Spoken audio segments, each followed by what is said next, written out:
Okay.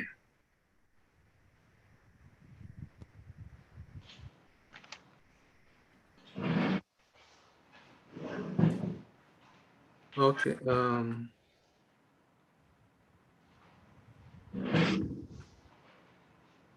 Okay. Good afternoon to all participants. My name is Yusuf Potential Adeleke, um, the moderator for today's meeting, and I want to apologize for the delay in starting this meeting. We just had to sort out some technical issues so that I can have a very wonderful deliberation today. Today we'll continue with the third session of the ongoing webinar on doing social science research in Nigeria, which started on March 10. Then we also did another last week, Wednesday, March 17. So for today, we'll be discussing the uptake, which is the third leg of the research.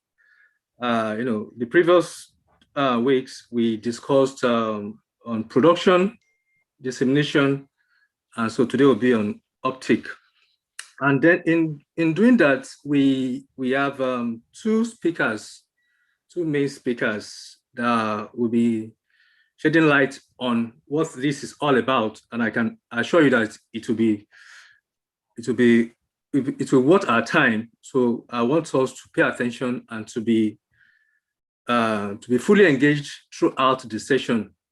Professor Ajakaye will be the first presenter who will be speaking to us on effective stakeholders engagement, and that will be followed by Professor Willis Shiambola, whose topic is on enhancing the political value of research.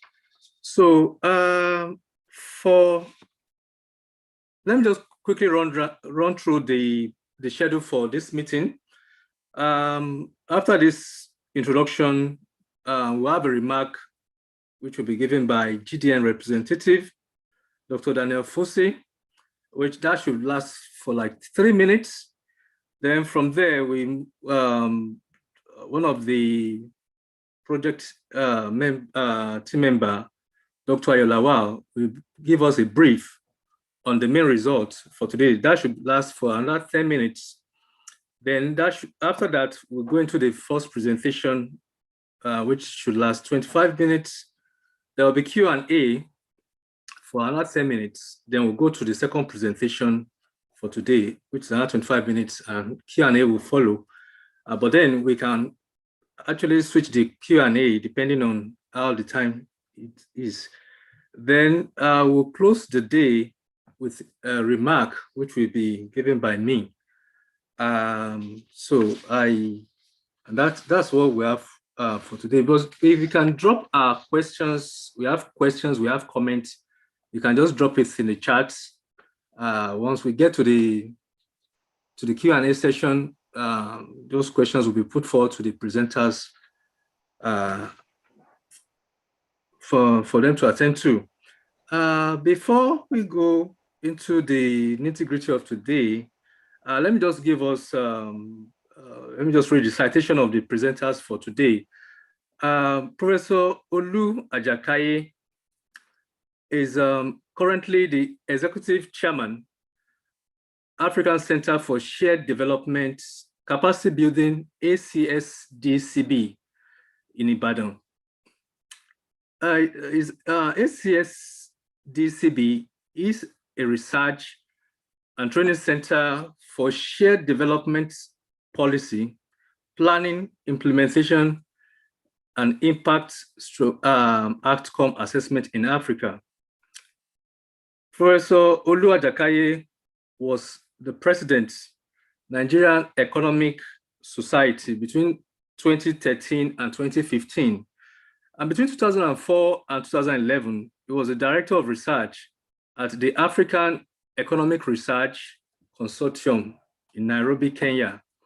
And between 1999 and 2004, he was the Director General, Nigeria Institute of Social and Economic Research, NISA, in Ibadan.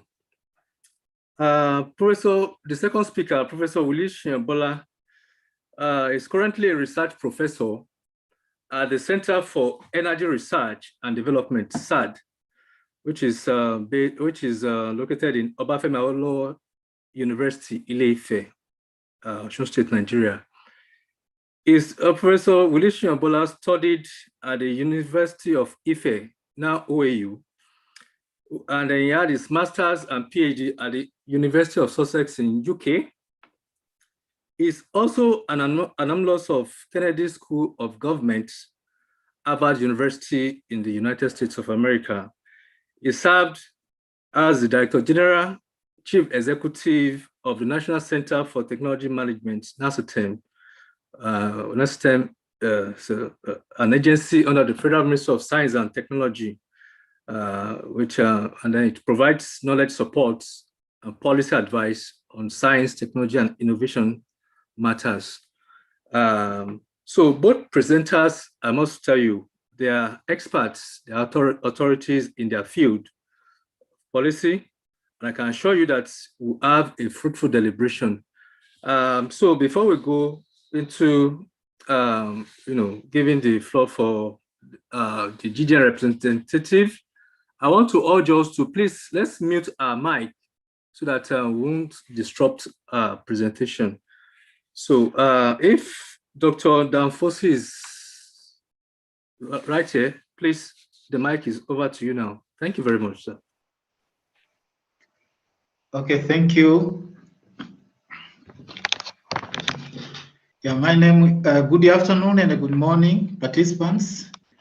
My name is Daniel Ifusi and I'm representing the Global Development Network, where I work as Research Fellow in Knowledge Systems. GDN, or the Global Development Network, was born a couple of decades ago, and it is an international organization headquartered in New Delhi, India. And it works globally to support social science research on development issues, to inform public debate and decisions through rigorous and original analysis conducted and communicated locally by social scientists that are globally connected. Our partnership with the National Center for Technology Management, or NACETEM, might have been started before, but it has been formally strengthened by the GDN's innovative and flagship program called Doing Research, which the NACETEM research team has been implementing it in Nigeria from 2018 to present. The DRA programs aims to assess systematically how the features of national research system impact the capacity to produce, diffuse, and use quality social science research to the benefit of social and economic development. It does so through its standard methodology called Doing Research Assessment. Beyond Nigeria, we have worked in 14 other countries across Africa, Asia, and Latin America. And there are three things we would like to mention about the Doing Research Assessment as a standard methodology for our Doing Research program. The Doing Research Assessments focus on the national research system. This is because we believe that the range of opportunities and the challenges social sciences face, whether in terms of quality, equity, or access to resources or influence on decision makers, are defined by what happens within national boundaries. This is in spite of the critical importance of regional or global connections. The second thing is we define a research system as the interplay of three functions: production, diffusion or dissemination, and uptake. In other words, we are not interested much in publication counts, but in whether the research system has the capacity to produce rigorous knowledge and how this knowledge travels and who access it. And finally, we see the Doing Research Assessment as what NACETEM will briefly present today from their DRA report as a starting point for stimulating discussions on research policy in which independent and the local research institutions have a voice. Hence, our choice is to have local principal investigators and to connect them across the countries in a network where teams learn from each other and feed it from their comparative knowledge into their national debates. With this note, we thank NACITEM for inviting GDN to participate in this webinar series, and we are also extend our sincere gratitude to the team. And these webinars that NACITEM have planned are a great example of how to use the kind of knowledge the DRI produced to advance research capacity. And today's webinar on effective stakeholders engagement and enhancing the political value of research is relevant and timely. Oftentimes, researchers complain that policymakers do not use research evidence in policy deliberations, while forgetting that the approach to generation and dissemination of research evidence is not inclusive of stakeholders and lacks political value in wider margin. So understanding how researchers can effectively engage stakeholders and increase political value of their research is of great significance to researchers, authors, and the users of research, including policymakers and practitioners. We are confident that we'll learn a great deal on this topic from the wealth of expertise of our workshop facilitators. Thank you. Thank you, Dr. Daniel Fossey. Without much ado, I want to call on the next presenter, Dr. Ayolawal, to please take the mic. Thank you. All right. Thank you very much, Mr. Yusuf. I believe we all can see my slide now. Yes, yes, you're on. It's on. It's all right. Thank you very much. A warm welcome to all participants to today's webinar on doing social science research assessments in Nigeria. Today, I'll be talking about some of our findings on uptake of social science research in Nigeria. All right, this is the theme of researchers that work on the study. I am Aderonke Ayolawal. Previously, precisely 2 weeks ago, we presented our findings on production of social science research in Nigeria and certain issues around same. Last week, we talked about dissemination of social science findings in Nigeria. Today, we want to be talking, I'll be presenting our findings on uptake for policy and practice. Broadly speaking, social science generally it entails cross-cutting discipline that shed light on issues in the society and on human behavior generally. So it is expected that findings, facts, sciences emanating from such studies will have direct impact on the society. However, transition from evidence to policy to action will be practically impossible without effective uptake of that research, especially by policy makers, because they are the ones that will utilize the evidence, the facts from science and translate it to the point that it can have meaningful impact on the society. This is where the uptake of social science research comes into play. And we understand that several stakeholders may be involved in research uptake. For our study, we are interested in uptake by policy makers. Yes, this slide is showing actors that we sample. For the sake of those just joining us today, I am going to do a recap on the methodology. Essentially, the methodology involves a mixed method approach involving interviews, desktop review, bibliometric analysis, and of course, quantitative survey. Within quantitative surveys, we consider researchers, research administrators, and policymakers. So by policymakers, we consider two main groups of individuals. First, we consider individuals occupying decision-making positions in ministry, departments, and agencies, especially of government. And again, because of the key roles of legislators in policy formulation, we also identify and purposely selected social science inclined committees at both federal and state houses of assembly. This form our respondents in this study. I am going to move straight to some of the main findings from this study. First is on political value of research.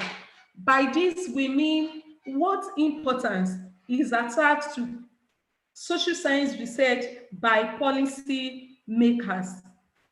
Our first finding is that in Nigeria, researchers, social science researchers now are free to conduct research, report, and discuss findings on issues of social relevance without undue influence from political circles. What this means is that politics and research do not really interfere with each other in Nigeria.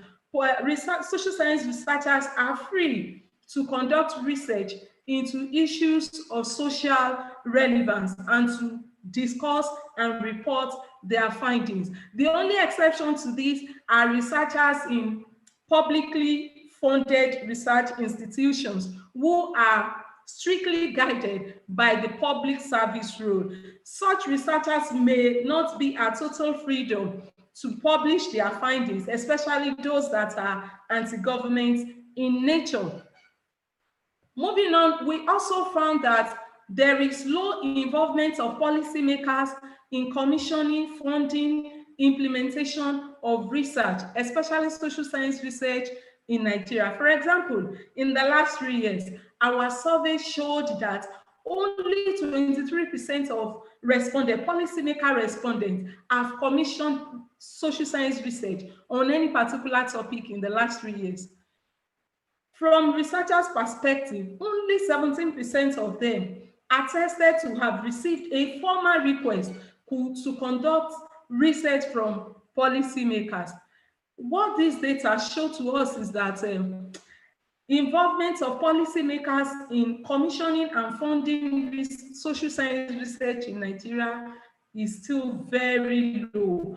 And of course, only 37% of policymaker respondents claimed to have authored or co-authored policy materials based on social science research results. And this will lead to the next point that says that utilization of research into policy making is still very low in Nigeria. Of course, since policymakers do not attach so much importance and do not really get involved in terms of commissioning of research, funding of the same, or implementation, you agree with me that utilization of research is still going to be very low. More so, our findings show that policymakers rarely seek advice from academics or consult academic research outputs for policy making. At best, what they do is to rely on expert opinion in policy making. This came out very clear in this study. Yes, the next main finding I'll be discussing is policy relevant research. Of course, in the debate of diffusion and uptake of research for policy use, we have heard and read of cases whereby policymakers feel that research emanating from academic are not very relevant to policy making. In Nigeria, our first findings show that no formal collaboration on research agenda setting exists, either at the national or state level, between policymakers and researchers in Nigeria. In other words, there is no point that both ends of the divide will come to the table and say, okay, for this year, these are the areas we are looking at. Can researchers take it up from there and do some research that can guide our thoughts? Such does not exist currently in the country. We also found a lack of or weak communication between researchers and policymakers, especially in the initial stages of determining, conceptualizing, and designing of research. So essentially, researchers sit at one corner and determine, conceptualize, and design research without initial involvement of policy maker. Having said that, however, we found that a variety of organizations, both publicly owned and privately owned, conduct purely policy-oriented research in Nigeria. And as such, they regularly produce policy briefs, technical reports targeted at policymakers' consumption. Such institutes include NIDS, National Institute for Legislative and Democratic Studies. We also have NISA, Nigerian Institute for Social and Economic Research Institute. So this institute, even though they tailor their research towards policy consumption, so, and they regularly produce policy brief. Apart from these researchers in this institute, researchers in higher education institutions and some research institutes also say that they produce policy-oriented, they carry out policy-oriented research and regularly produce technical reports, policy briefs, etc., as outcome of such projects. And these materials are prepared primarily to communicate findings to policy makers. And of course, when we ask policy makers if they have come across such communication material, about 68% of them responded in the affirmative, meaning that actually these researchers are actually involved in policy-oriented research and in a way found a way to get their policy brief, communication material across to target audience, who are the policy makers. The third point we want to mention today is on research to policy nexus. If you look at the diagram on the slide, you will see that it appears science is facing one side while policy is facing another side, and there seems to be a gap between the two of them. We looked at issues responsible for this. First, we found that most policymakers in Nigeria do not have social science research background. You will agree with me that while this exists, appreciation of data for policy making by such individual is going to be very, very limited. And that is what we found in this study. Again, moving at the other side of the divide, we also discovered that individuals with research background faintly occupy elective policy making positions. At best, what they do is to occupy appointive positions, maybe as members of the cabinet, executive, ministerial opportunities, and all of that. Again, we also found that even though they faintly occupy elective positions, their expertise are brought into policy making when they are selected or appointed as members of policy advisory bodies. One of such bodies at the federal level in Nigeria is the Presidential Economic Advisory Council. At the time of conducting this research, that council was set up by Mr. President and had 8 members and chaired by a professor and an ardent researcher. So when such organizations are brought on board, the researchers have opportunity to bring their expertise into governance. This we also found from our study.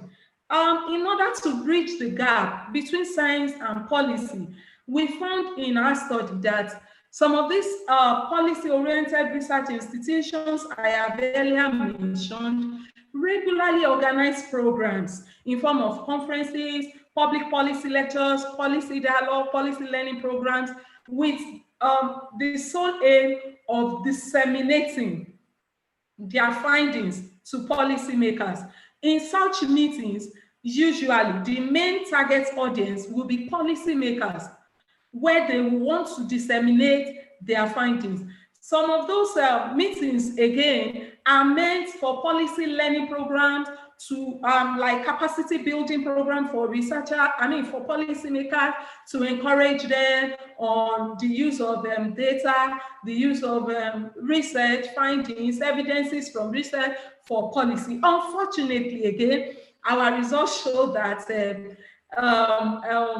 oftentimes policymakers rarely attend such gatherings, probably because of their busy schedule. At best, they send their special advisors, experts, policy experts to represent them and such at such meetings. Again, this sort of widen the gap instead of closing it, widen the gap between science, evidence, and policy in Nigeria. Interestingly, again, we found that a sizable level of interaction or consultation is beginning to exist between some policymakers who appreciate the use of data and the research in policy making, and then researchers. And when they do, they prefer to talk to senior researchers, probably because of their level of experience and level of expertise. They prefer to engage with senior researchers, and especially those who are renowned to some civil society organizations, private consulting firms, international organizations. We also found a few of these exist in Nigeria. Of course, it is not close to where we think it should be, to the point that evidence can actually be moved from book, from findings, from science, to the point that it can have maximum impact on the society. But of course, we found in our study that gradually we are making some progress. This is a little I can talk about. Don't forget, we have the full report available online. I like to encourage participants to please visit the site and get the full gist of our report from there. I'd like to thank you all for your attention, and would like to hand over to Mr. Yusuf. Thank you very much. Thank you, Dr. Ayolawa, for that wonderful presentation. I must say that stakeholders are key to policy making. And considering the role of stakeholders, we want to know, who are these stakeholders? What are their roles and responsibilities? And how do we engage them effectively? So to shed light on all this and many more, I would like to call on the next speaker, Professor Olu Ajakaye, to please have the mic. Thank you very much. Thank you very much, moderator. Let me see if I can share my screen. I don't seem to. Let me see.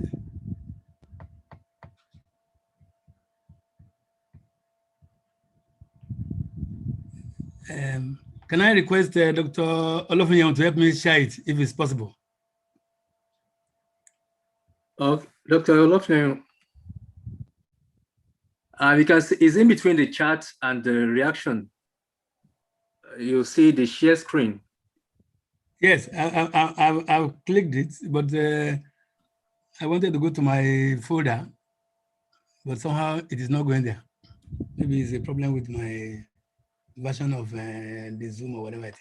Let me see. Let me try. Okay. Is Mr. Olofunyan there?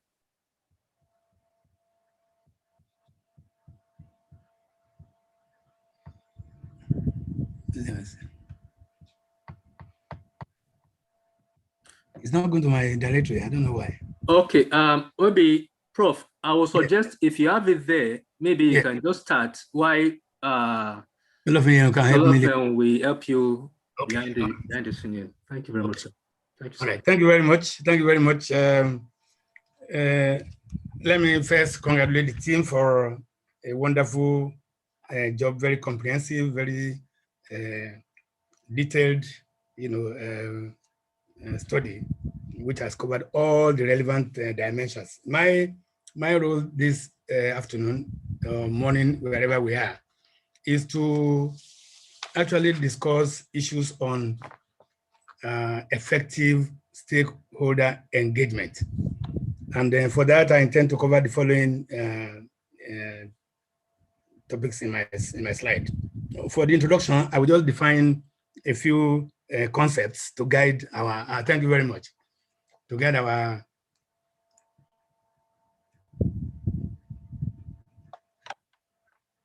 Okay, how do I move to the next slide? You just click the next button. Okay, I think it's already there. Okay, so that is the outline: introduction, key concepts, strategies for effective stakeholder engagement for different types of research, because research can be defined in different ways, but at least there are three basic ones, which is basic research, applied research, and then policy research. And then I intend to, time permitting, just give an example of our recent experience in our center, in the context of regulatory impact assessment of agricultural sector reform bills, which we had the privilege of conducting. Okay, next slide. Now, by way of concepts, the concept of stakeholder in the first instance must be clearly defined, and it is actually a party that has an interest in an issue or a phenomenon, and who can be affected and who also can affect that phenomenon. So it's a two-way track. The issue can either affect you, or you can affect that issue. Therefore, you are a stakeholder. You are interested in that issue. That issue is of concern to you. Now, how about engagement? Engagement is the systematic identification and analysis of the stakeholder groups, and also planning and implementing the actions designed to influence the stakeholders. The purpose of stakeholder engagement is to influence stakeholders either on the impact side or on the possibility of them affecting that particular phenomenon.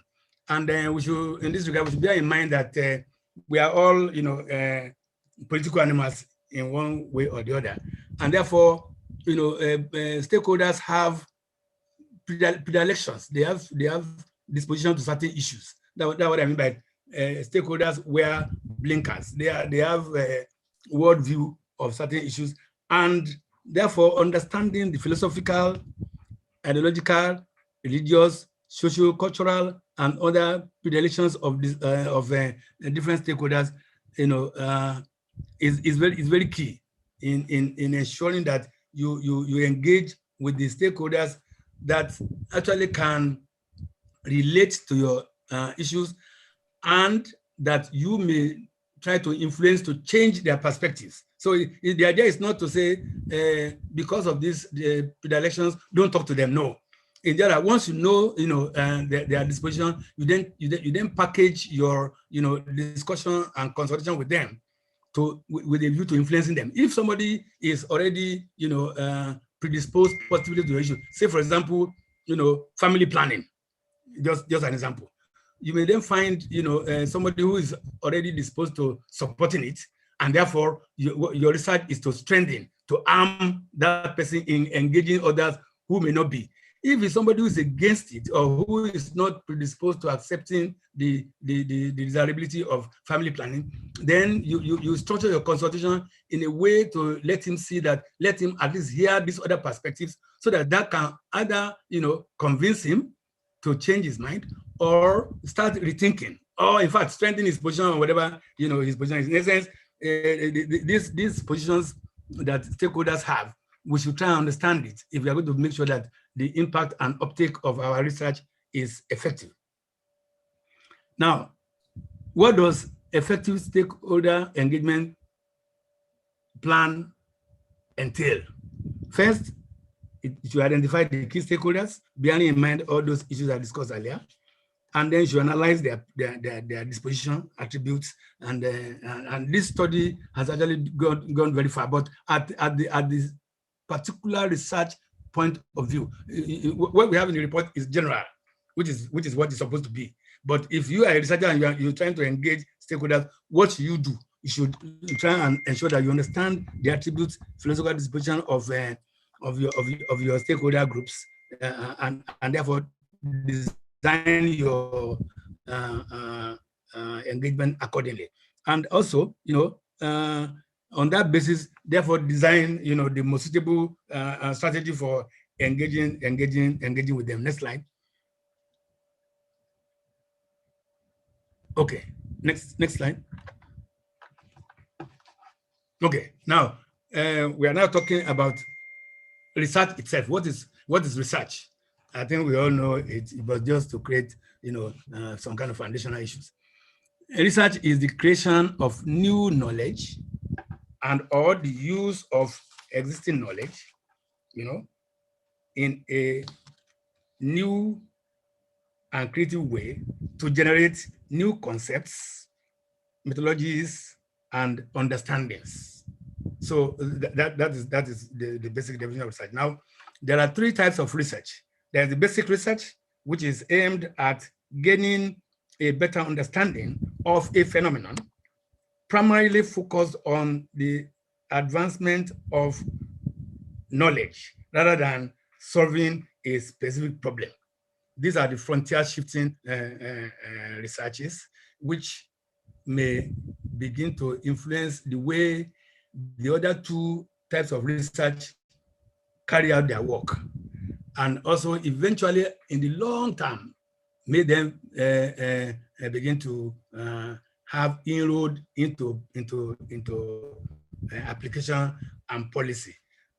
But the purpose of a basic research is not necessarily to solve any particular problem. Now, then you have applied research. Applied research seeks to solve a specific problem or address specific issues affecting an individual, groups of individuals, society, and components thereof.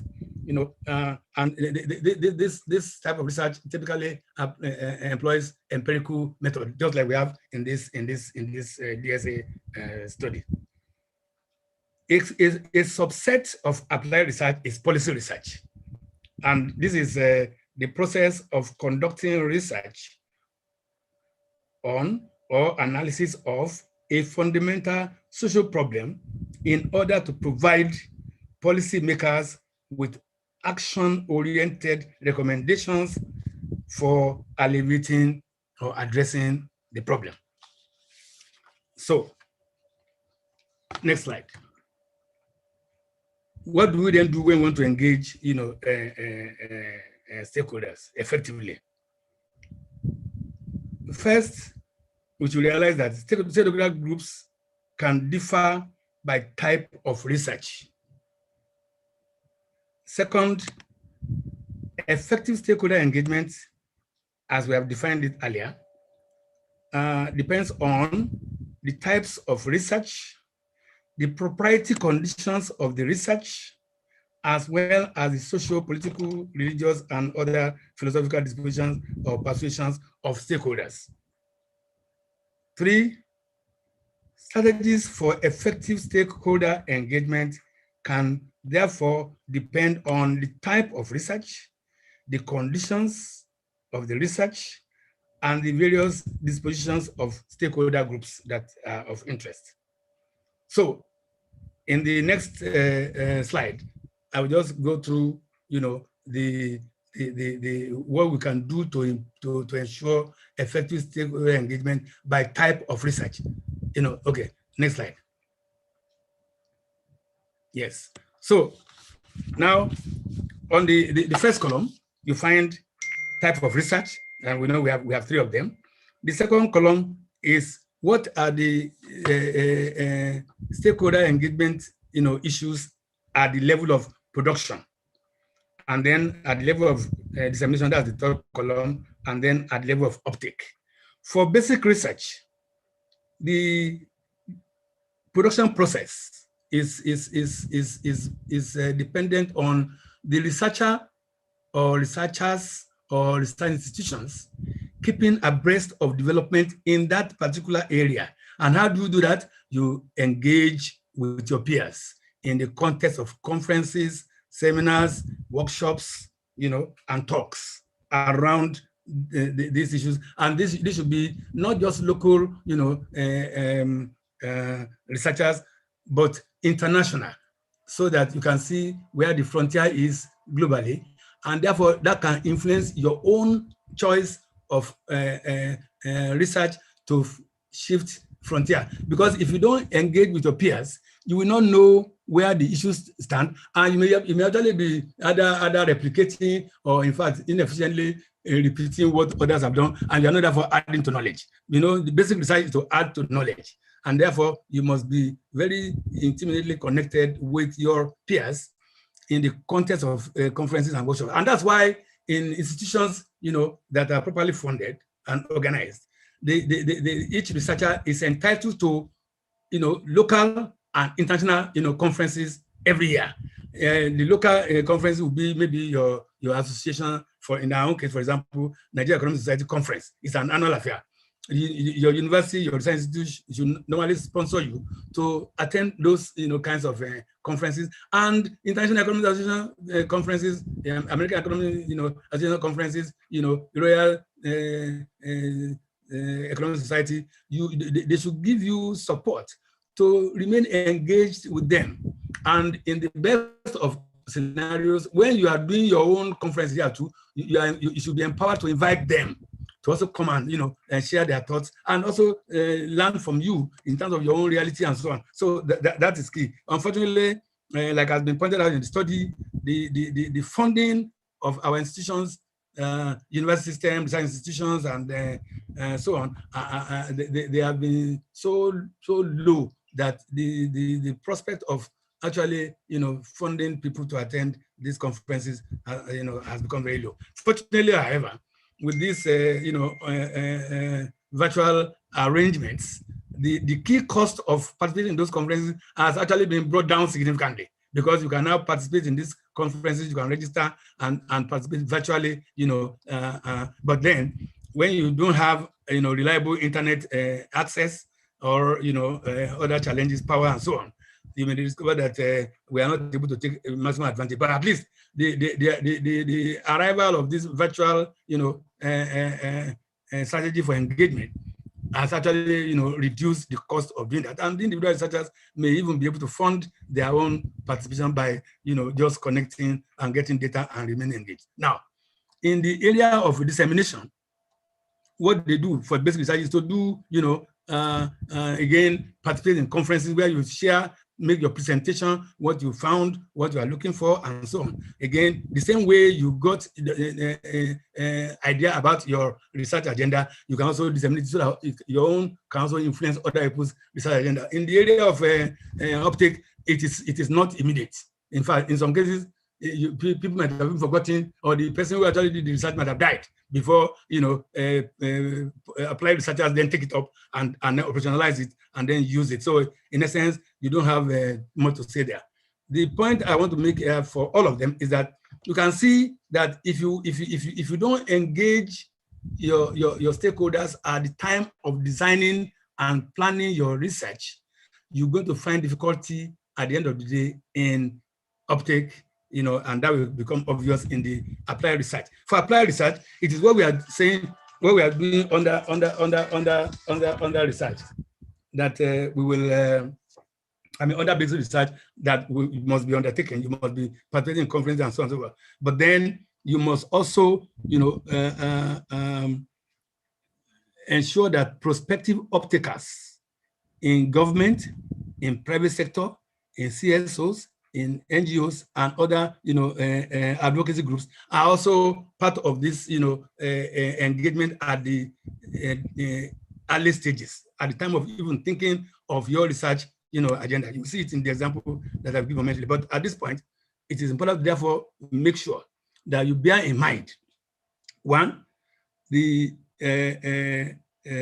proprietary condition of the research itself, because if it is commissioned, if it is a consultancy, you have to be careful how you disseminate. Otherwise, you may be running into contractual, you know, issues. And then also the disposition of your stakeholders to your issue. You don't ignore it in identifying the stakeholder groups, particularly in the area of, you know, applied research. For dissemination, Again, what you do under basic is what you also do it here. But in addition to that, you also, ensure that this the special, sessions must be, held with likely stakeholders. In essence, the dissemination at this point may not be general.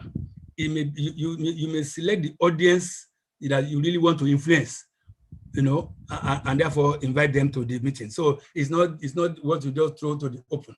You'll be very strategic in selecting the audience, because they are the ones that will become either your lobbyist, your extension agent, your advocacy agent, at the time of influencing people who have the responsibility for taking policy decisions in this regard.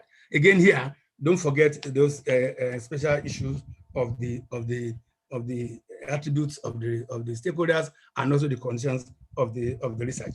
For uptake, interacting with prospective uptakers, that we have identified earlier, in the context of doing specific presentation to them, either in form of public hearing or focus group discussion on the details. And this is where you then be able to tell them, the steps that you need to take, taking account of the conditions of the society and the disposition of all the members of the society, because once action is taken at this point, it affects everybody. Therefore, you must be conscious of the resistance to your recommendations by the other stakeholders. Now, next slide. And that is the policy research. Again, you whatever we have done under applied research, it's like cascading, right?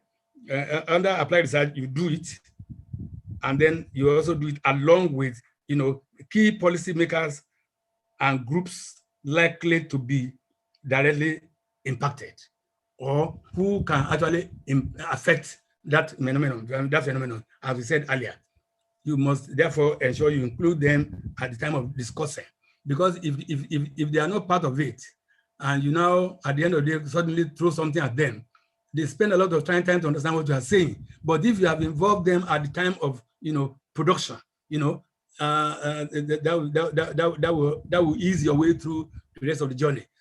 Secondly, the sources of input, particularly data, will become a lot easier if you also engage them ab initio, because they may then point you to even better sources of data, and you may find them even committing to helping you to unlock certain doors and certain data that you may have problem with. And then the second issue under this is again dissemination. Again, it's just stacking up. And what you do under policy research, you also continue to do it, and then you add validation sessions, which is to tell the people who you consulted with in the beginning that this is what I found. What do you think about it? Again, you're already developing a lobby group that will then help you at the level of uptake. In the area of uptake, what you just do is, continue to do what has been said under applied, but then we also make presentations at public hearings, and also submit policy briefs, policy memos, like has been mentioned, by the presenter of the study itself. So again, in all of this, please bear in mind the nature of the research and the disposition of the stakeholder groups. Next slide. Now, let me just quickly summarize 5 minutes. In 2018, our center, was engaged by AGRA in Nairobi to do regulatory impact assessment of a number of agricultural sector reform bills, and we followed the following process. At the initial stages, what we did was to call all the stakeholders in respect of each of the bills, and then had a one-day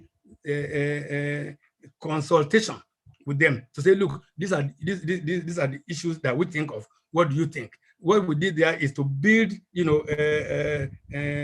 relationships which helped us at the level of field work in particular, because access to data in this sector, we discovered that it was a little bit tricky because a lot of these are corporate data, which may not be easily available. But because we invited the CEOs of the key agencies, those that are producing seeds, those that are producing fertilizer, they actually committed at that meeting to help us to get necessary information. And we also use them when we were doing validation sessions. Then we drafted the study, and then when the study was ready, we called them again and told them what we found. And their contributions actually help us to sharpen what we found and what policy implications we can draw from there. And then the final stage of the study was then to present it to stakeholders at public hearing at the National Assembly. The outcome was that the Fertilizer Quality Control Bill and the Seed Reform Bills were passed to law, and it has since been signed to law by Mr. President. So that is the experience we had there. You can see that we were very careful in selecting the stakeholders we engaged with at the beginning, and then we used them for validation. They and ourselves then were effective in getting the National Assembly through the formal and informal channels to actually favorably consider the bills, because we found out that the benefits actually outweigh the cost. There are costs, certainly, but benefits outweigh the cost, and they were therefore ready to take complementary policy actions to assuage the cost, because every policy is like a drug. It will have positive and negative effect. And what you should do is ensure that your recommendations does not just emphasize the benefits, but also point out the cost and suggest ways to actually assuage the cost. Because if you don't do that, the resistance by the people who are likely to lose will make the implementation of the policy difficult. Concluding remarks. Effective stakeholder engagement is essentially an art. All right, so you need to be very, very careful about it. Strategies for stakeholder engagement can depend on the research, nature, on the type of research, nature of the research, and the disposition of the stakeholders. Stakeholder engagement is an integral part of the research process, from production through dissemination to uptake. Carefully planned stakeholder engagement should enhance impact of the research by creating support groups for the research project, from production through dissemination to uptake. Therefore, researchers of all types, whether basic, applied, or policy, should not leave stakeholder engagement strategy to chance or as an afterthought, because doing so will make the impact of your research, the uptake of your research, very, very disappointing. Thank you very much.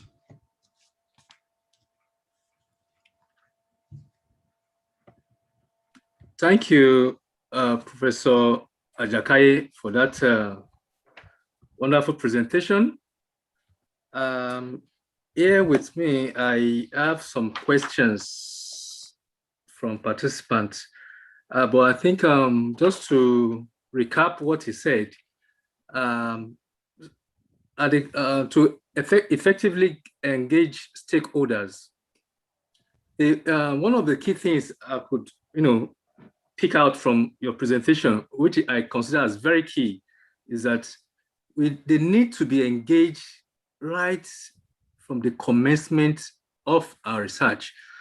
Because like they used to say in Yoruba, you cannot shave someone's head in his absence. So in order to get their buy-in into your research, so that at the end of the day, they can, effectively ensure that it's well implemented, and then that we have a smooth uptake, they must be in the know of what the whole research is all about, right from the commencement of the research. And then another thing that you kept mentioning is that they need to be mindful of propriety issues in cases of commissioned, studies. Once again, thank you, Professor Ajakai. I have here two questions that I would like you to help us address.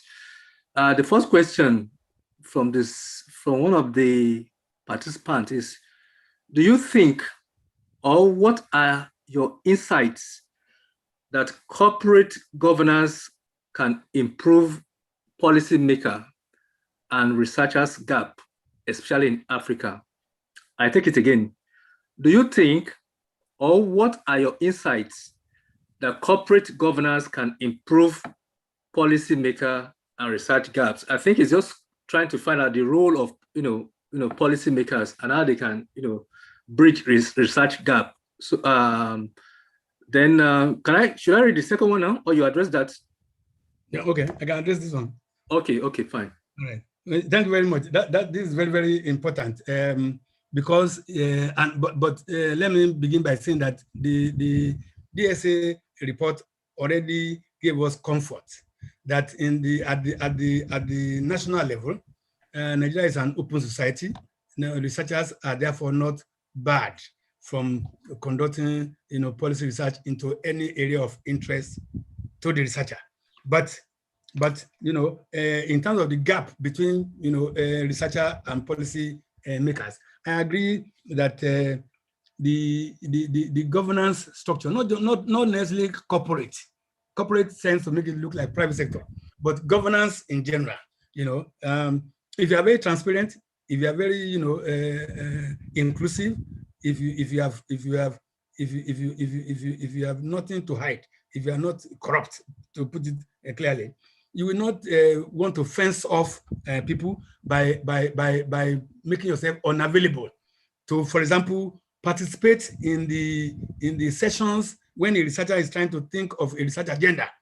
The experience I shared, if our CEOs of seed companies, CEOs of fertilizer blending plants, if they had all kinds of relationship with various stakeholders in the system, particularly government, they will not be very interested in coming to participate in that kind of a meeting, and that will make the gap between you and the policymakers very, very, very, and the researchers very, very wide, and it's because you are hoarding and keeping information. So if you have good governance is key to the disposition of researchers to meet with policymakers.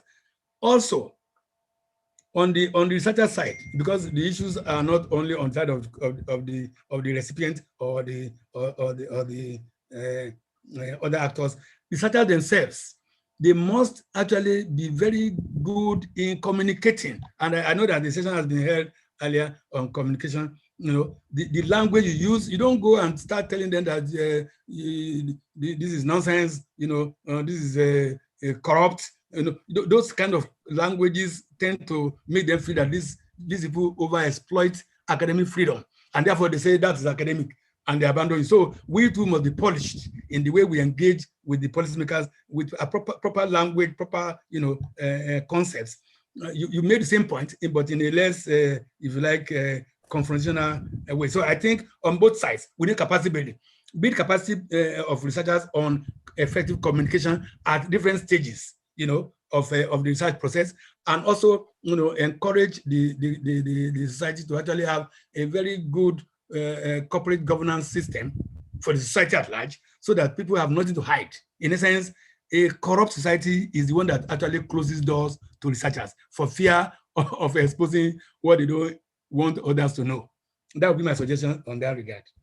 Okay, thank you very much, sir. And then the second question is that how can one ensure reliability and validity when your research engage a number of stakeholders? That means when you have to deal with different stakeholders, how can you ensure reliability and validity? That's what this participant wants to know. Thank you, sir. Very good. Thank you very much. You see, the reliability and validity of your research depends upon how scientific your research itself is. If the quality of your research is low, when you then go to stakeholders to either to consult or to disseminate or to seek attention of opticers, you can easily be flawed, because they can point out at certain errors in your work that are so obvious. And then once that is done, you have lost credibility. So my advice in that regard is, you as a researcher, after consulting them at the beginning to get inputs from them, make the damn best use of available techniques, of survey methods like has been done in this study, and of data, so that when you come up with your result, it's very, very, very solid. Now, for that purpose, it is important to also have, in a research organization, for example, when your research is concluded, don't go straight to the field and start talking to people. Let your colleagues do very rigorous peer review internally. In the case of NASA, which I'm familiar with very well, when we finish our research, there is a process within the institute for ensuring that the research is of high quality, and that requires you and your peers taking your paper. In fact, we call it tear it apart and rebuild.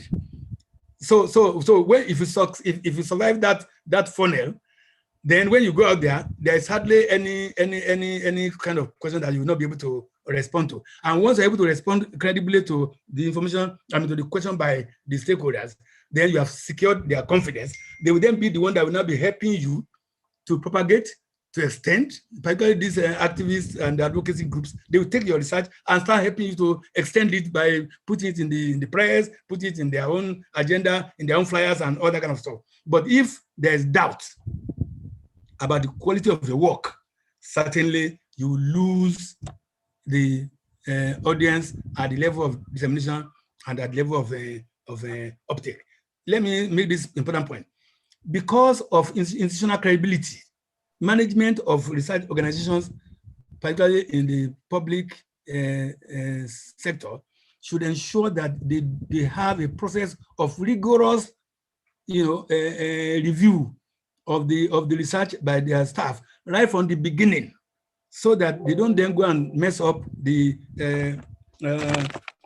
integrity of the organization, at the end of the day. Because if one researcher from an institution, messes up, people then extend it to the institution itself and say, that's the kind of useless work they do in that place, and that's it. That has closed the door to many of the. So it is very, very. I thank the questioner for this question. It is very, very important for the management of research institutions to ensure that they get their best foot out always, because anytime your wrong foot is out, you're out of the window, and they can shut the door for many of the colleagues from that institution.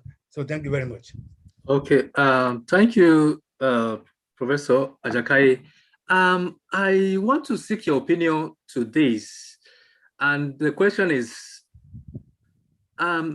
it centers on attitudinal change of academics. This time is not policymaker, so that we don't push everything to policymakers.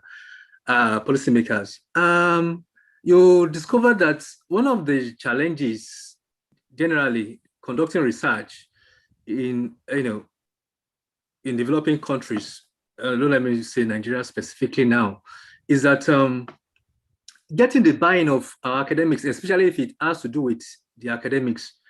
In the case of funded research like this, you tend to see that most people don't really want to participate when you get to the level of extracting, administering questionnaire to them.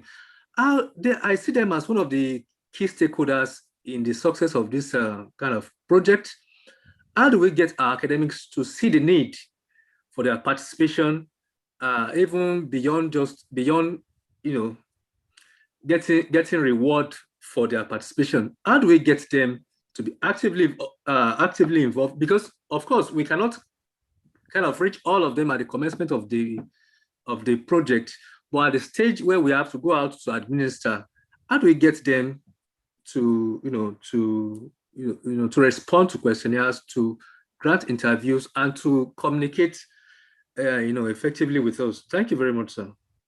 Thank you very, very much for this very important question. Let me even help you further. It is an interesting observation in developing countries that the more enlightened your prospective respondents, the lower the response rate. They tend not to be, interested. In agricultural research, which I have had the privilege of superintending several of them. When you are talking to the farmers, you get almost 100%, response to your questionnaire. Or when you want to talk to them, you find that they are readily available. But once you go into, the, if you like, enlightened farmers, those that have some level of, education beyond secondary school, they then become, more questioning, less interested. They pretend to be very busy and unavailable. And in fact, when you then get to university system, it's even worse. So the way, we have tried that in the past is to leverage on the corporate image of the institutions. The institutions themselves must develop a kind of image that will enable them have contact points in this institution. Let me give you the example of NISA during our own time. We have a process by which we invite our colleagues in the universities to play certain roles in our seminars and workshops, so that there's no university in this country at that time that had no contact with NISA in the area of social science research. So when we therefore want to do anything in that realm, those people who are familiar with the institutes, who have participated in our programs in the past, are our first point of call. And when you find that your peers in the universities are responding to this questionnaire, then he will then also help you to encourage others to respond. In essence, develop a network relationship with them for a long time, which you can then use, because if you are an unknown quantity, they will not respond to you at all. They just say these guys. And also the tendency, maybe it's also a question of level of development. The tendency is to always think that every research has a lot of resources behind it, and you don't want to pay them anything. Even if you offer them, they think that it's too small because they start valuing their own time that they want to put in this, forgetting that the result of it can actually even improve their own livelihood and lives even much more than what you can get in terms of direct pecuniary benefit. But I agree with you totally that it's an uphill task. The higher the level of education of the respondent, the lower the response rate. One way to do it is to build, ongoing relationship. In the beginning, it can be low, but when you keep on, like I'm sure NASETEM has a lot of network of people, they engage with, and they will therefore be the first, point of contact. And when you are doing the initial meeting, make sure you invite those people to that meeting and encourage them to then become your ambassador when the questionnaires are out. In fact, they can then be the one that will take the questionnaire and help give to their members who are predisposed to respond. Because don't forget that one of the problems is that the higher the level of education, the more you tend to have predilections, presuppositions, and all kinds of persuasions, and some of them may be negative. But if you are using one of them, he or she will know who is interested in family planning issues and therefore happily respond, who is more open, even though he doesn't like family planning, but is prepared to respond to questionnaire, he will then give it to them. But if you just throw the questionnaire out, the likelihood is that the response rate will be very low. So networking, building relationships, involving those that are possibly disposed to that issue or who are already connected with you ab initio in the process of doing the research will help you throughout the rest of the journey. That would be my suggestion. Okay, sir. Thank you, sir. I think because we, considering the depth of your experience, we would like to, take you further, and that's why I'm asking some questions. And I believe that our participants are also enjoying this discussion, as I can see from their comment in the chat box. Professor, sir, I don't know. My question is still centers on considering that the success of any research, in terms of knowledge production, diffusion, still depends on the level of uptake, and in this case, by policymakers. Now, you said in your presentation that we need to get, in order to get the buy-in of our policymakers, that we need to do more of advocacy, and NASOTEM as an agency of Federal Ministry of Science and Tech has been doing seminars, for parliamentarians.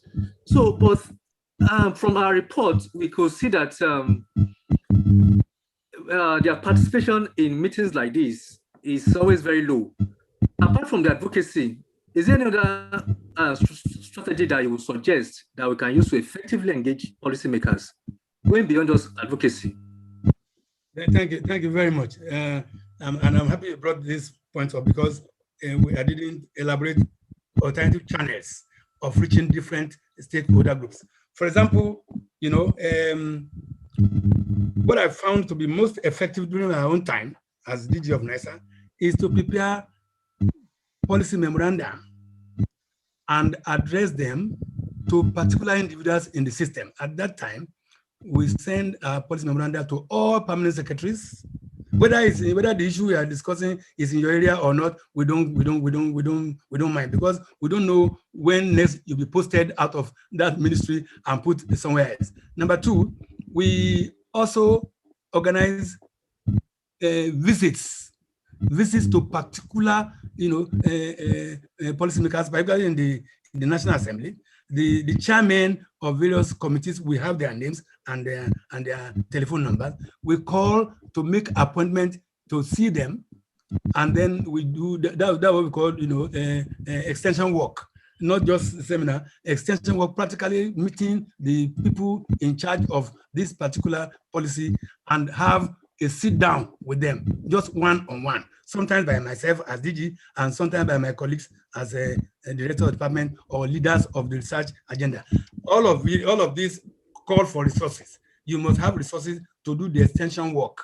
The research is not concluded, if it's policy research, just at the level of finishing and publishing, either sending policy briefs or whatever it is. There's need for some legwork. First, to ascertain that they saw what you sent, and then to explain more to them, and therefore carry them along. So once you do that, the next time you then want to organize a workshop, having established one-on-one relationship with you, they are likely to come themselves instead of sending assistance, even if they are very, very busy. They may not be able to stay for so long, and that's why you must not delay the key messages until the end of the day. Make sure you do in fact, at that time we also say, give your key messages first, because you don't know who will be staying until the end of the journey. Give your key messages first. When they finish, if they now need more information, they will then be calling you and inviting you. So in a sense, I'm saying there are additional steps beyond seminars and workshops, and that's what I call extension work. Extension work means visiting with the key stakeholders, spending time with them. Sometimes even when you are in town, just stop by and say, Your Excellency, Honorable Distinguished Senator, Honorable Member, we are in town, we just want to talk with you. What are your concerns on this? Find some issues to maintain consultation and discussion. That method will keep them in your orbit. And when you send anything to them, first of all, they will be interested in looking at it because they will have confidence in you. And when you invite them to issues and to workshops and seminars, they will be there. Number two, if you invite them as ordinary participants, they are unlikely to sit down. So if you want to actually use them in a seminar context, after building that kind of relationship, give them topical positions where they will actually make a presentation or speak or open or declare the thing open, that kind of a level. But if you just invite them as ordinary members, let's say sit in the audience, they will just send somebody who will sit in the audience to you. But if you give them a role, they are likely to be interested in coming. So each session of the day, find a way of putting them on the high table, give them sessions to talk, They may be even talk something that don't relate, but let them just talk. Once you use that kind of relationship, when they say their own, they will then be there to listen to your own. Because when they open the workshop, sometimes they will stay for the first session. So make sure your first session contains your key messages which they can take away, and then follow up with additional essential by visiting, by talking to them on phone and all that kinds of methods. That would be my own suggestion at this stage. Thank you. Okay, thank you very much, sir, Professor Ajakai, for that wonderful presentation and your response to questions and comments. I have more questions for you, but that will be later after the second speaker must have been done with his presentation. I hope you will be on standby to attend to those questions. Thank you very much once again, Prof. Okay. Thank you, sir. So without wasting much of our time, I would like to call on the next speaker, Professor Willie Shiambola. If he's here or if he has a representative, please, you can have the mic. Thank you very much. Good afternoon, everyone. If you can hear me, kindly say hi. So, Hi. Hi. Okay. Okay. Yeah, I'm standing in for Professor Willie Shiambola. My name is Dr. Kazim Abubakar. So, sorry, Dr. Kazim. Yes, sir. Please, before you continue, this participant, Chuku Zita Juliet, please, can you off your mic? Please. Can you mute your mic, please? Can you mute your mic?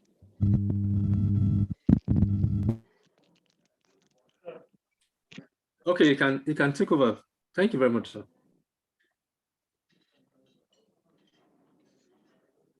Dr. Kazim. Yes, sir. Over to you, sir. Over to you, sir. All right, thank you.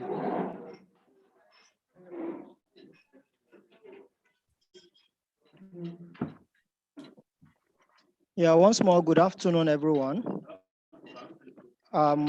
Like I said, I'm standing in for Professor Williams Shiambola, who is unavoidably absent. As I speak with you, he's in a high-level power training organized by UNESCO as the lead speaker, and it's been a little bit of a lot of top-notch activities going on there.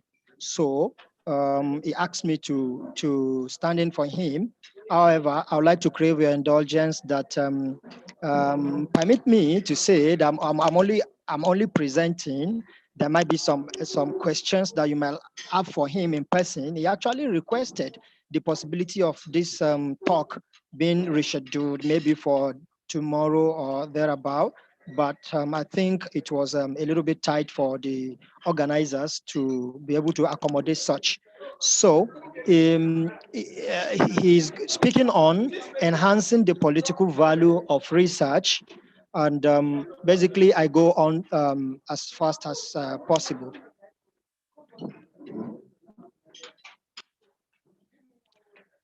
This is the outline. We're going to be taking a look at the perspective of research and then the social research in Nigeria, an overview in general, and then the concept of research value. And then from there, we go on to take a look at the challenges of social science research, then political value of research, and then strategies to enhancing political value of research. And then a concluding remark follows thereafter. The perspective of research, generally, a research is an activity that's related to accumulation of knowledge. Such knowledge can be either scientific or theoretical, sometimes impractical. So a knowledge that is acquired through any activity that entails gathering of knowledge, it could be theoretical or practical, then such engagement is termed as research. It could be broad or complex.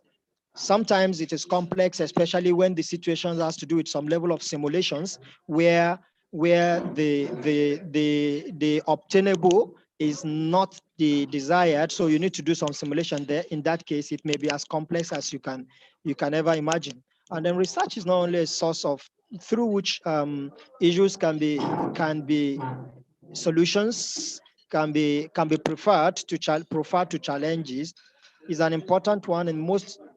And because it is important, because the result of such engagement are usually reliable when such process, the systematic process, are executed to the letter.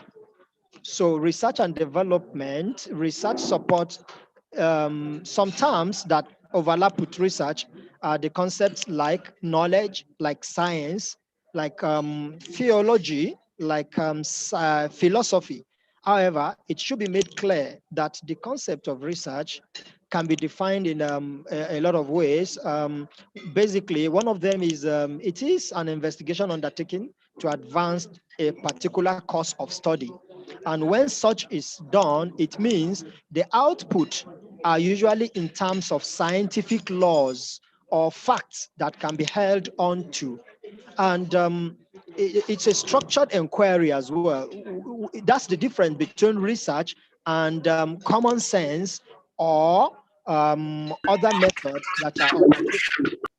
So it is usually a structured inquiry. When an inquiry is structured, then it is termed as a research.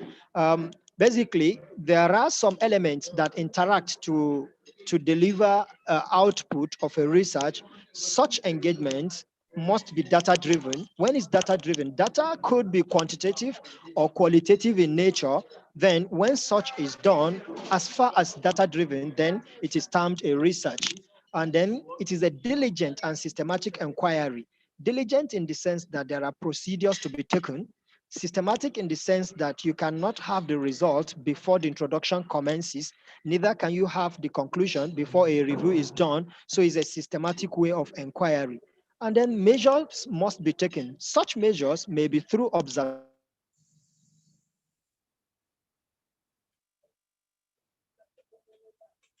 gives you parameters as a measure through which you are going to assess as a parameter through which you are going to assess the output. Are you there? Am I there? Yes, you can go on, Dr. Kazim, please. Okay. And basically, in the end, when these elements interact, what we have in the end are research outputs. If you like, such outputs are dependable. And as earlier aforementioned, they are dependable because they are systematic in nature and they are data-driven. Therefore, let's take a look at the concept of social research. It's a branch of research, but it's dwell more on human behaviors and interactions. It therefore means a systematic research that is trying to take a look at how human behaves, how they interacted within the society, then such is termed as social science research. So it could be conducted to learn about how people behave in the society and how they interact with their society in general. And such can be designed to either enhance products or to enhance service, as the case may be. Such parameters are usually set by the researcher. So, social science research in Nigeria, an overview. Basically, what we observe in the social science, in the landscape of social science in Nigeria is bulk of such researches concentrate on social life. And this is in concurrent with what is obtainable in theory, because based on the previous definition, you've observed that it has to do with social interaction. So research in Nigeria, social science research in Nigeria, dwell more on social life and then human actions. Now, human perceptions of the economic environment are also key when we talk about social science research. Then behavioral patterns, the interaction, the belief of people, and then the Nigerian culture, and then the origin. However, in theory, it is pertinent to observe that other elements are also captured in theory, which may not be obtainable in the Nigerian social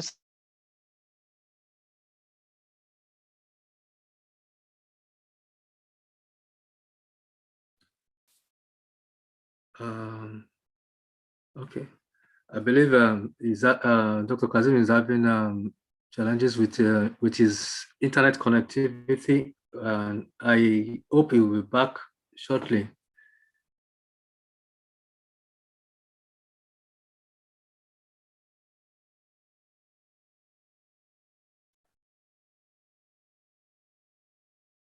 It includes habits and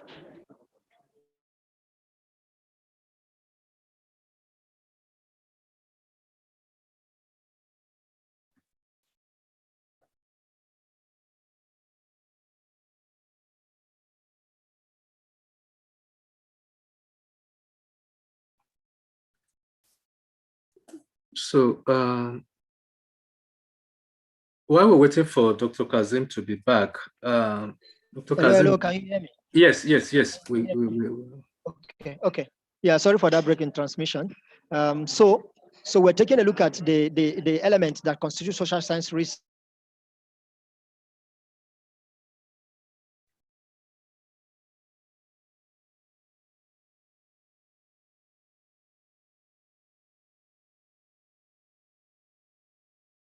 I think his connection is not stable. I believe he will join us very soon. Well, so it's just Dr. Kazim is in this presentation has been trying to bring us to understanding on what it entails for us to enhance political value of research. Yeah. Okay, so, fine. Okay, fine. Yeah. So such values are either strategic, cultural, economical, or social in nature. And basically, we've observed those four elements as being reflecting in part of the study earlier conducted, the result of which is herein shared in Nigeria.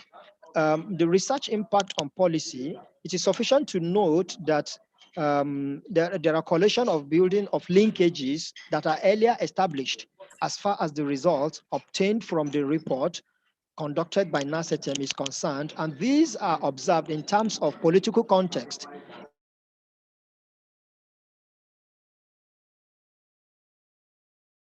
Bulk of the research done as far as social science research is concerned in Nigeria.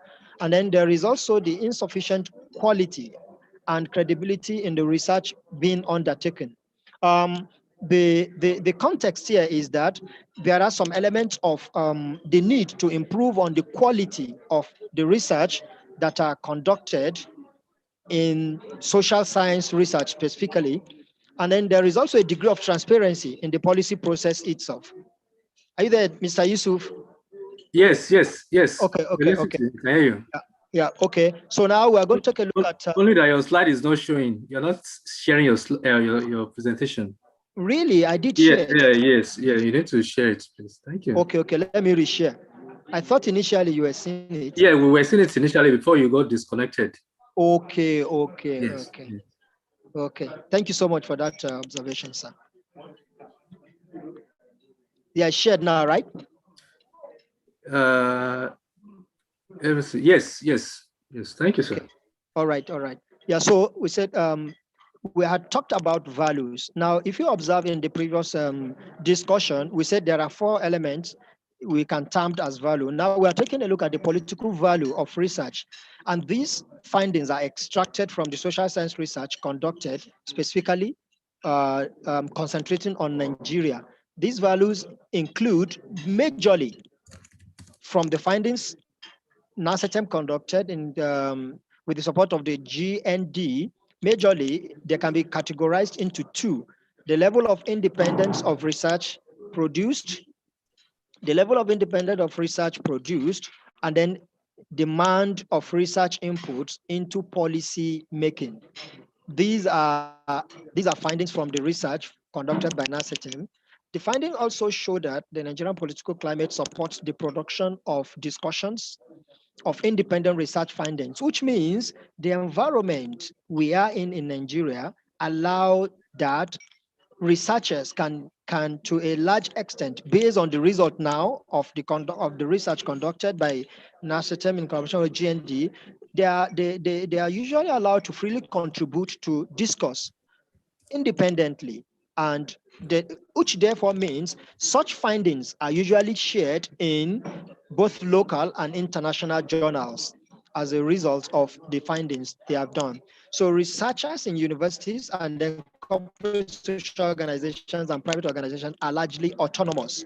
Now, the concept of being autonomous here means that a researcher can actually decide to choose a particular field of interest and go ahead and do a research in that area. Sometimes they are commissioned to do that, but in a case where they are not commissioned, they are not restricted to taking their own opinion and made it known to the academic world to contribute their knowledge to the discourse. So there is a need for social, of course, most government-owned research institutes are given opportunity to ensure they conduct research as it is. Obviously, one of them is the NACETM, which this research was conducted as an output of that which is being discussed. The results based on the report herein presented show that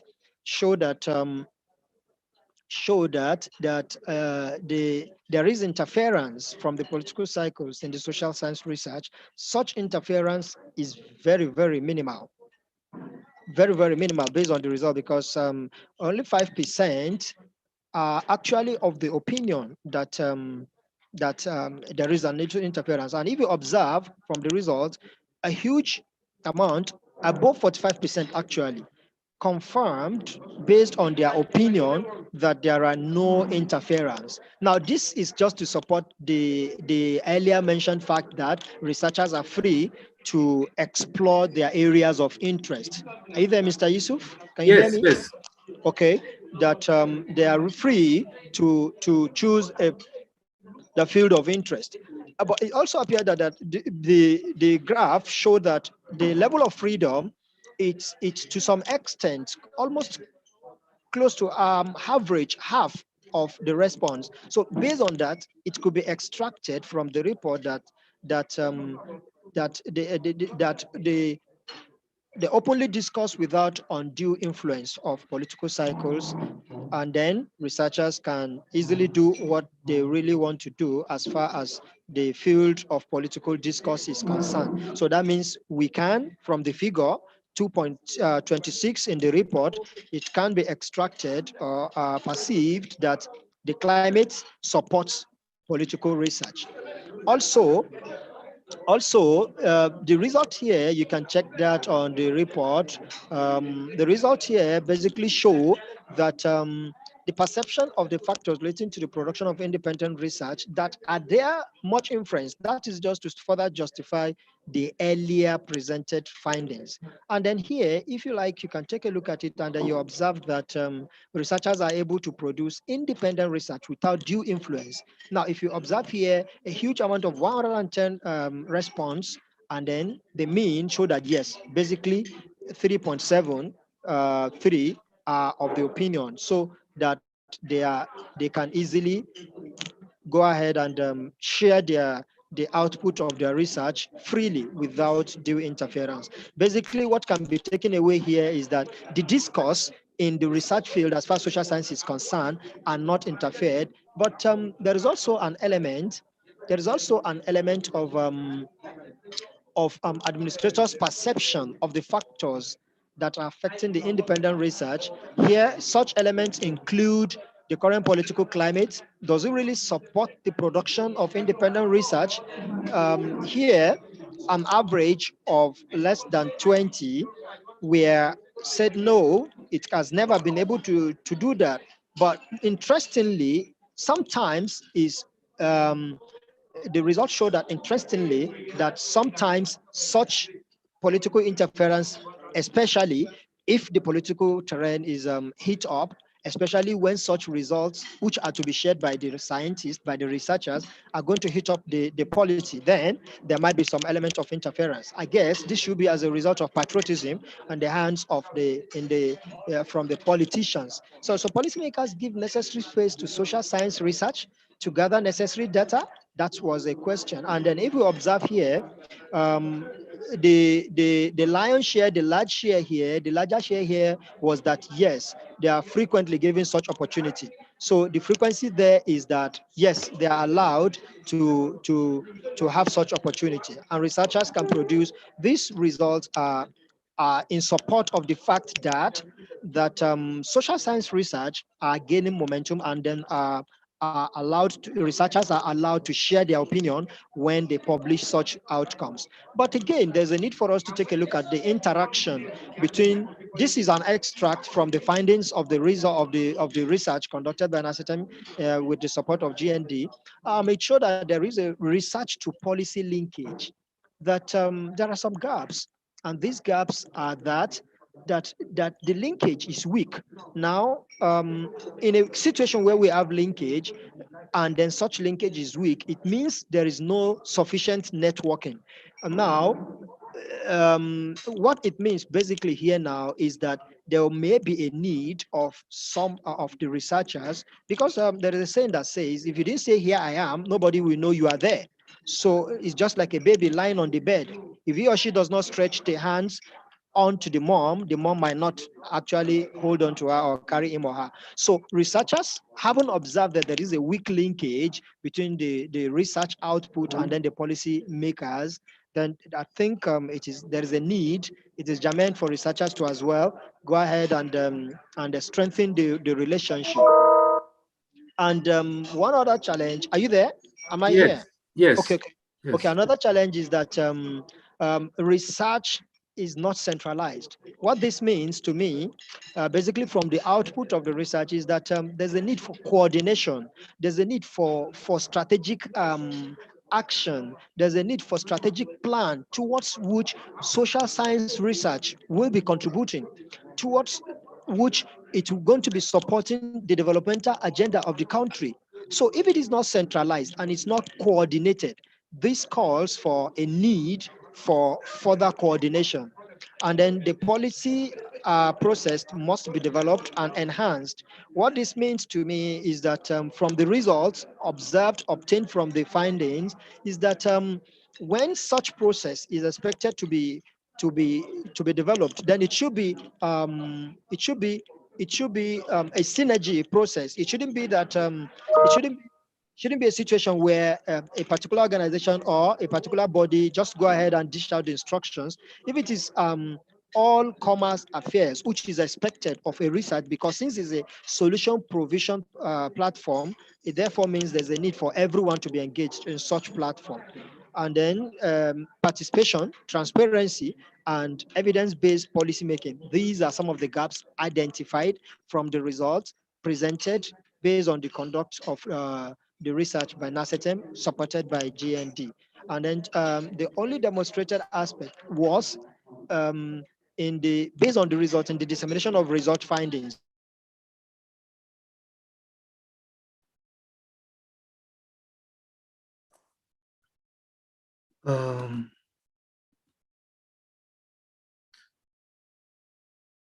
I believe Dr. Kazim is about getting done with his paper. Dr. Kazim.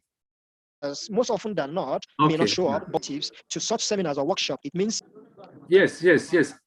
Okay. So it means, is my screen shared? Yes, you're on. We can see.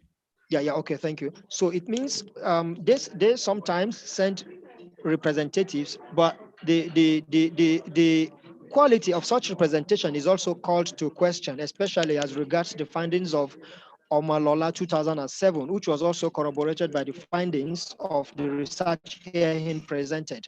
There is low uptake of research by Nigerian policymakers, and the question is, why is it that? If you observe, these three elements are disconnect. There may be some elements of overlap, but as far as the result funding is concerned, especially the one herein presented, showed that the quality has been called to question. And therefore, if the quality has been called to question, it may be one of the reasons why policymakers are not fully relying on the output of social science research in Nigeria. And then there is also poor networking.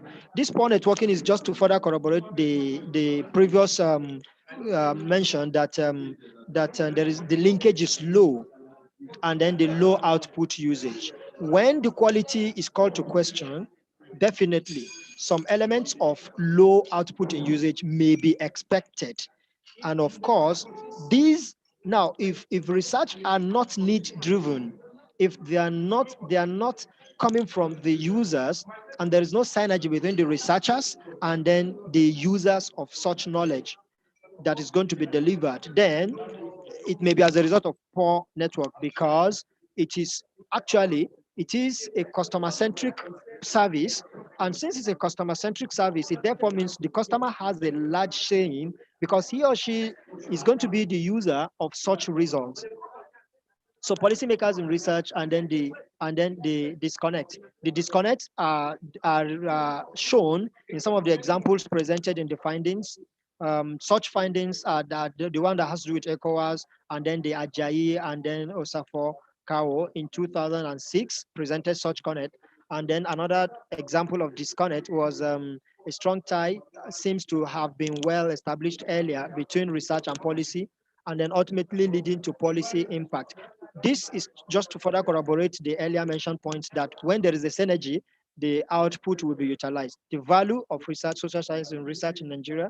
Most importantly, a very quick one, you can go through this on your own. These are extracts from the findings of the report. But most importantly here is that policymakers rarely consult policy briefs and published articles. Sometimes the consultation is not as expected.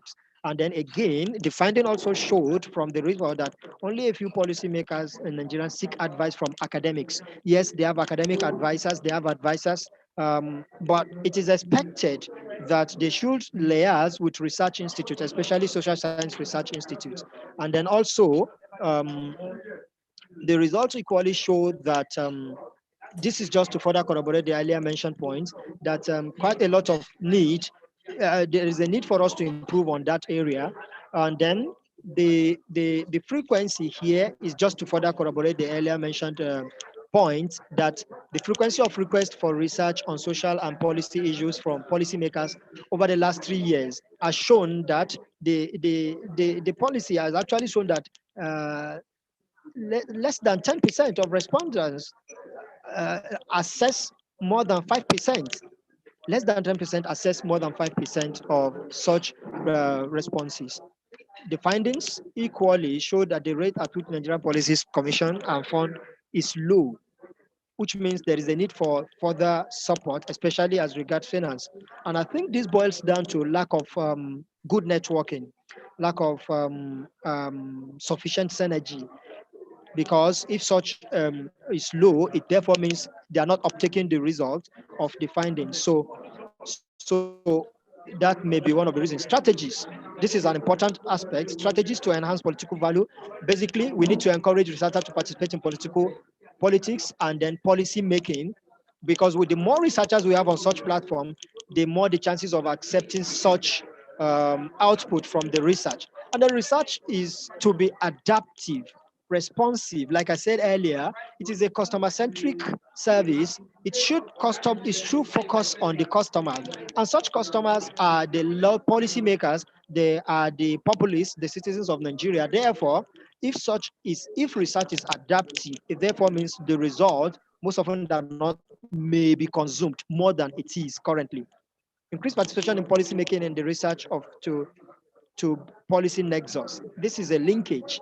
And then there is also a need for improving the quality of social science research by provision or better infrastructure and funding. Some of the applications that are required for provision of result, for analysis of result, most of us may be aware that if you do not have access to those ones, then the quality of what you are rolling out. For instance, when you want to do structural equation modeling, and there is a need for you to have such application, and you do not have, therefore your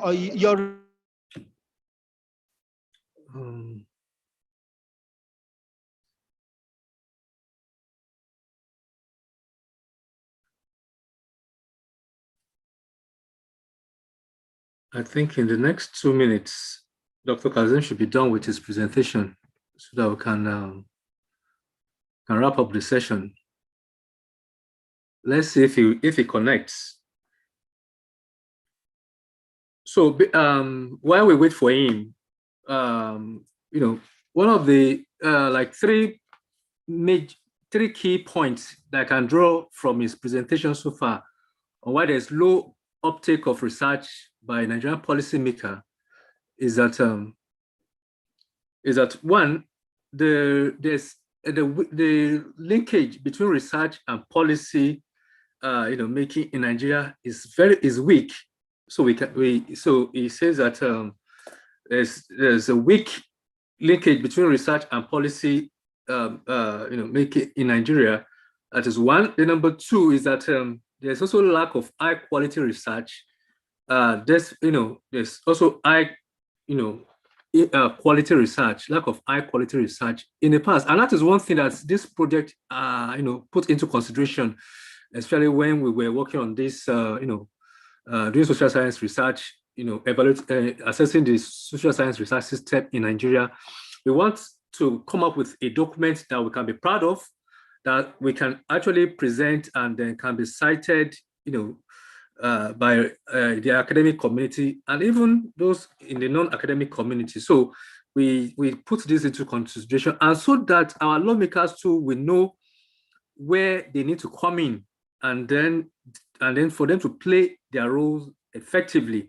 And then the last thing that I also noted is that there's also apparent disconnect between researchers and policy makers, and this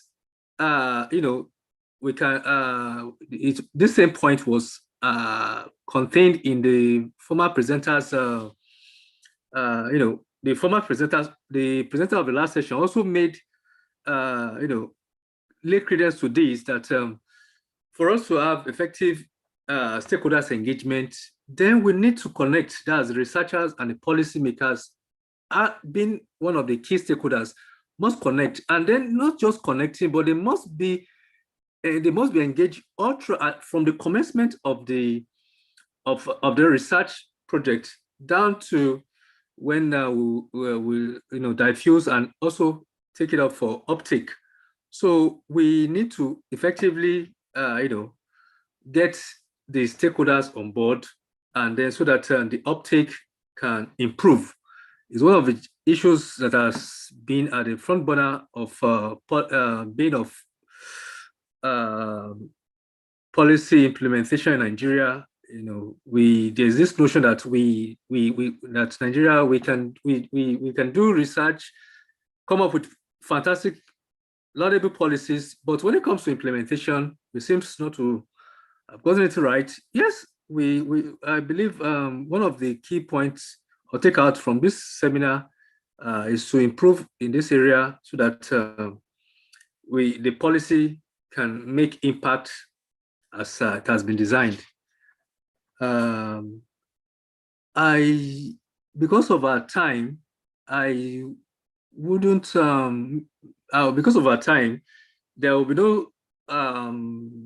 be no space for question. And just like Dr. Kazim said, any question that we have, we can drop it, or we can drop those questions when next week, when we have the wrap-up session. Professor Shiambola should be available to address, attend to these questions, and then I believe that we'll all be here to listen to his responses to these questions. Hello, hello, hello. Am I audible? Can you hear me? Yes, we can hear you. Okay, fine. I just want to get a feedback. So I want to appreciate the speakers, both speakers that have presented papers today, Professor Ajakaye, Professor Willie Shiambola, who is ably represented by Dr. Kazim. Like we said, Professor Shiambola is engaged in another national assignment with the UNESCO and the Federal Ministry of Science and Tech. So his absence is highly regrettable, but he will be here next week to attend to any question that we have, and I can assure you that you enjoy, having him on board. I also want to, on behalf of the theme, I also want to appreciate GDN for their support so far in the course of the project, and up to this moment, we thank them, and I hope that Dr. Daniel Fosse will convey our gratitude to them.